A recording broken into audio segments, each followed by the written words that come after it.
4, question number 4 हमारा क्या कहता है, इसमें भी हमें फिगर गिवन है क्वेश्चन नंबर 4 में। In given figure PQ is parallel ST, जो PQ है वो हमें पैरेलल टू ST गिवन है।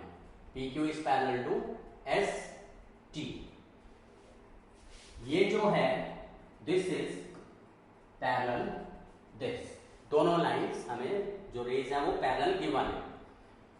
एंगल PQR 110 डिग्री, PQR कहां पे फॉर्म हो रहा है, angle PQR this is 110 degree, ये हमें गिवन है। एंड एंगल RST मतलब ये वाला एंगल, ये हमें 130 डिग्री गिवन है। हमें फाइंड आउट करना है QRS, एंगल QRS मतलब हमें ये वाला एंगल फाइंड आउट करना है। बहुत ही आसान क्वेश्चन है ये, किस तरीके से हम इस एंगल को फाइंड आउट कर सकते हैं। इसके अंदर हम एक कंस्ट्रक्शन करते हैं, क्या करते हैं, हम R से एक लाइन ड्रॉ करते हैं जो कि PQ के पैरेलल है। Draw construction,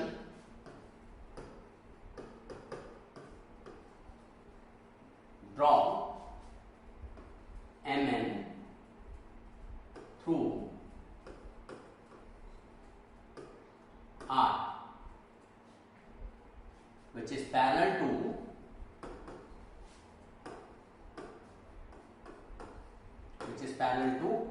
PQ। अगर हमने PQ के पैरेलल लिए तो ऑटोमेटिकली वो ST के भी पैरेलल हो जाएंगे, because lines parallel to the same line are parallel to each other. तो इसका मतलब हमारा क्या यहां से रिजल्ट मिलेगा, this implies ST will be parallel to MN, because PQ हमारा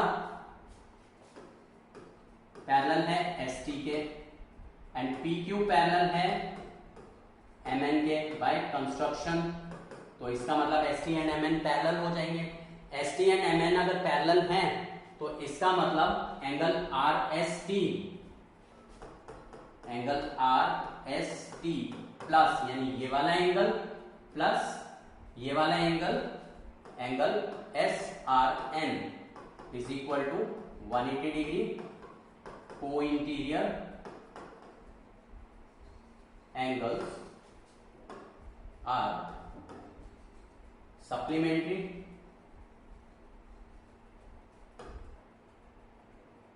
को इंटीरियर एंगल्स आर सप्लीमेंट्री, लेकिन को इंटीरियर एंगल सभी सप्लीमेंट्री होंगे जब लाइंस पैरेलल होंगी। ये रिजल्ट हमने यूज करा है because ST is parallel MN, इसलिए को इंटीरियर एंगल्स जो हैं उनका सम 180 डिग्री है।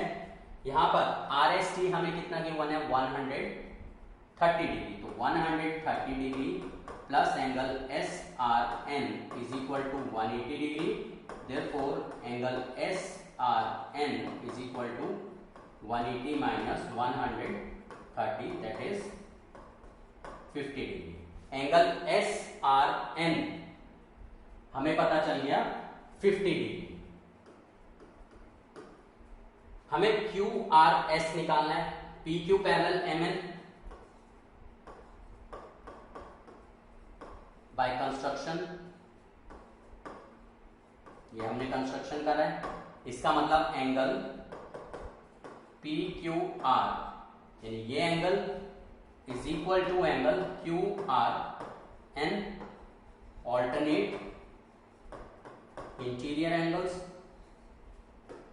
ये दोनों एंगल्स इक्वल हो गए। वैल्यूज प्लेस कर दें, PQR कितना है 110 डिग्री, QRN को हम लिख सकते हैं QRS plus angle SRN। QRS हमें फाइंड आउट करना है, so 110 is equal to angle QRS plus SRN हमने कितना निकाला है 50 degree, therefore angle QRS is equal to 110 minus 50, so angle QRS is equal to 60 degrees. ये हमारा आंसर आ गया। तो बहुत ही सिंपल सा क्वेश्चन था, बस वो जो हमने थ्योरम्स करी थी एक्सरसाइज 6.2 में वो अच्छे से लर्न होनी चाहिए। अगर वो अच्छे से पता है, थ्योरम्स कॉन्सेप्ट क्लियर है, तो क्वेश्चन बहुत ही सिंपल होते हैं। और अगर थ्योरम्स लर्न नहीं है, जो चीज लर्न ही नहीं होगी, तो हम उसे अप्लाई कैसे करेंगे, इस चीज का ध्यान रखना है। तो जो थ्योरम्स हमने लास्ट क्लास में करी थी उसको अच्छे से प्रैक्टिस करना है और स्टेटमेंट्स को लर्न भी करना है, बिकॉज उसके रीजंस में स्टेटमेंट्स लिखी जाती है क्वेश्चंस के अंदर। So next question is question number 5। Question number 5 में हमें एक ये लाइन गिवन है AB, एक हमें ये लाइन गिवन है CD, और एक ये हमें ट्रांसवर्सल ही है, ये हमें गिवन है PQ, angle APQ 50 degree form हो रहा है। एक ये लाइन है हमारी PR, जो PR है वो CD के साथ 127 डिग्री फॉर्म कर रही है। दिस इज X जो हमें फाइंड आउट करना है, दिस इज Y जो कि हमें फाइंड आउट करना है। सी, यही हमारा क्वेश्चन है। Let's see in the question. In the given figure if AB is parallel to CD, APQ, angle APQ is 50 degree and angle PRD is 127 degree. Find X and Y. हमें क्या चीज given है? AB parallel to CD. AB parallel CD. This is given. इसका मतलब अगर AB CD के parallel है तो PQ हमारा ट्रांसवर्सल बन जाएगा। इसका मतलब जो एंगल APQ है, angle APQ equals to angle PQ are alternate interior angles. When two parallel lines are intersected by a transversal, pair of alternate interior angles are equal. Angle APQ कितना given है? 50 degree. Angle APQ is equal to 50 degree. This is given. Therefore, angle PQR is equal to 50 degree. और PQR हमारा कितना है? X. Therefore,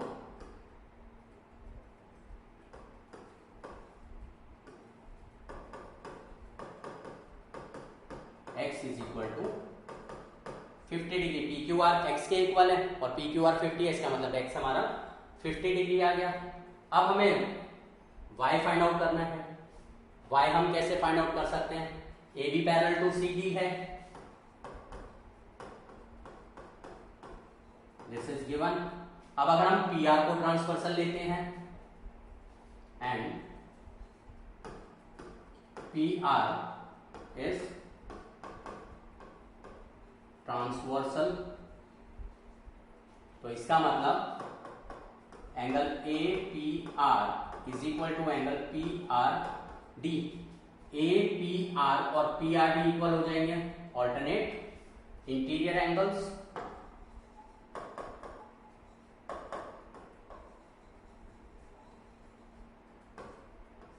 values place करें। Angle APR किसके equal है? APR को हम लिख सकते हैं angle APQ plus Y equal to angle PRD, because angle APR is equal to angle APQ plus angle QPR and angle QPR is equal to Y। ये हमारा इसका रीजन आ गया। वैल्यूज प्लेस करें। APQ 50 डिग्री प्लस Y हमें find out करना है PRD is 127 degree. Therefore Y is equal to 127 degree minus 50 degree. इनको हम सब्ट्रैक्ट कर दें, Y is equal to 77 degree. तो हमारा X पता चल गया था। X हमारा कितना आया था? 50 degree. Y is equal to 77 degree. ये हमारा आंसर आ गया। तो इस तरीके से हम अपने जो क्वेश्चन है ये सॉल्व करते हैं। हमारा जो अब नेक्स्ट क्वेश्चन है, question number 6। Question number 6 exam में पूछ लेते हैं, अच्छा क्वेश्चन है। In the given figure, PQ and RS are two mirrors placed parallel to each other. दो प्लेन मिरर को अगर एक दूसरे के पैरेलल अगर प्लेस कर दिया जाए, एक दूसरे के पैरेलल, बिल्कुल ठीक वैसे जैसे अगर हमारे जो फ्रंट में वॉल है ठीक उसी के बैक में जो वॉल है रूम की, उस तरीके से अगर हम दो प्लेन मिरर्स को पैरेलल प्लेस कर देते हैं। क्या बोला है क्वेश्चन में? In the given figure PQ and RS are two plane mirrors. ये हमारा एक PQ है plane mirror, this is PQ, and RS ये हमारा दूसरा मिरर है RS। They are placed parallel to each other. ये क्वेश्चन में गिवन है। An incident ray AB strikes the mirror PQ। एक इंसिडेंट रे है AB जो कि मिरर को स्ट्राइक करती है। यहां पर हमारा जो लाइट में रिफ्लेक्शन का कॉन्सेप्ट है वो यूज होगा। क्या कॉन्सेप्ट यूज होगा? जब भी एक स्मूथ सरफेस, प्लेन सरफेस या मिरर को, प्लेन मिरर को जो रे आती है, स्ट्राइक करती है, उसे हम बोलते हैं इंसिडेंट रे, एंड उसके बाद ये रिफ्लेक्ट होकर चली जाती है, is known as the reflected ray. And point of incidence पर एक हमारा परपेंडिकुलर होता है जिसको हम बोलते हैं नॉर्मल। एंड जो लॉ है हमारा, law of reflection, that angle of incidence is always equal to angle of reflection. तो हमारा यहां पर लॉ ऑफ रिफ्लेक्शन यूज होगा इस क्वेश्चन के अंदर, that angle of incidence is equal to angle of reflection. यहां पर हमें क्वेश्चन में बोला है जो मिरर PQ है वो पैरेलल टू मिरर RS है, they are placed parallel to each other. एक रे है AB जो कि PQ को स्ट्राइक करती है। अगर वो PQ को स्ट्राइक करेगी तो यहां से रिफ्लेक्ट होकर वापस ऐसे आएगी।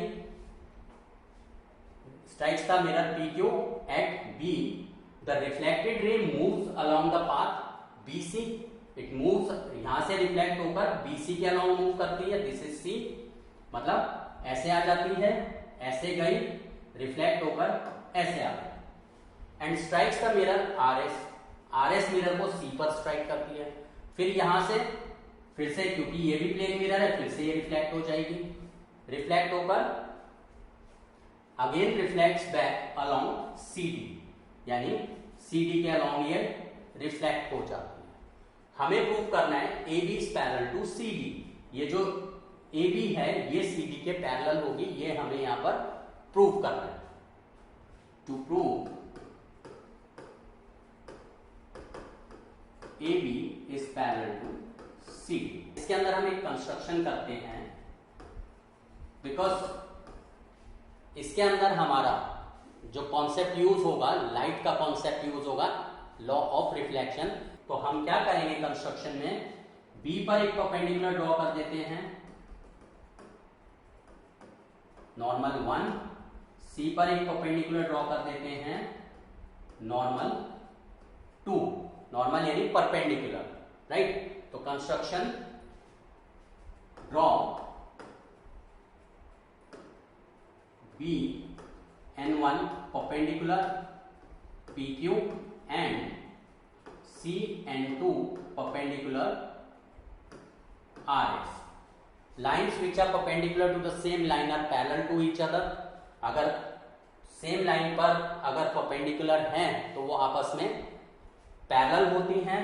लाइक ये हमारा कितना है, this is perpendicular, this is perpendicular, because PQ is parallel to RS, PQ is parallel to RS, this is given। इसका मतलब जो BN1 है वो पैरेलल हो जाएगा CN2 के। सी BN1 PQ पे परपेंडिकुलर है, इसका मतलब ये एंगल जो है हमारा ये 90 डिग्री है। PQ RS के पैरेलल है, तो इसका मतलब ये एंगल भी हमारा 90 डिग्री हो जाएगा। कोइंटीरियर एंगल्स का सम 90 डिग्री होता है। CN2 हमारा परपेंडिकुलर है RS पर, ये 90 है, कॉरेस्पॉन्डिंग एंगल्स इक्वल होगा। इसका मतलब BN1 is parallel to CN2 और डायरेक्टली हम इतना सब लिखने की जरूरत नहीं है, हम डायरेक्टली ये लिख सकते हैं PQ parallel RS, BN1 parallel CN2, BN1 parallel CN2 because lines perpendicular to the same line are parallel to each other. अब BN1 और CN2 पैरेलल हो गए, BC हमारा ट्रांसवर्सल बन गया and BC is a transversal, BC हमारा transversal है, तो इसका मतलब ये वाला जो एंगल है वो इसके इक्वल हो जाएगा। इसको x ले लेते हैं, इसको y ले लेते हैं, therefore angle x is equal to y alternate interior angles.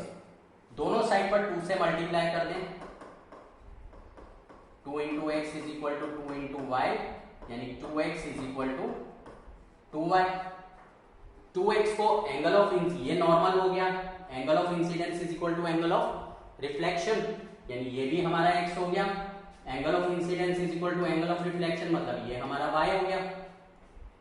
x plus x 2x हमारा किसके इक्वल है? एंगल ABC के, therefore angle ABC is equal to 2y किसके इक्वल है?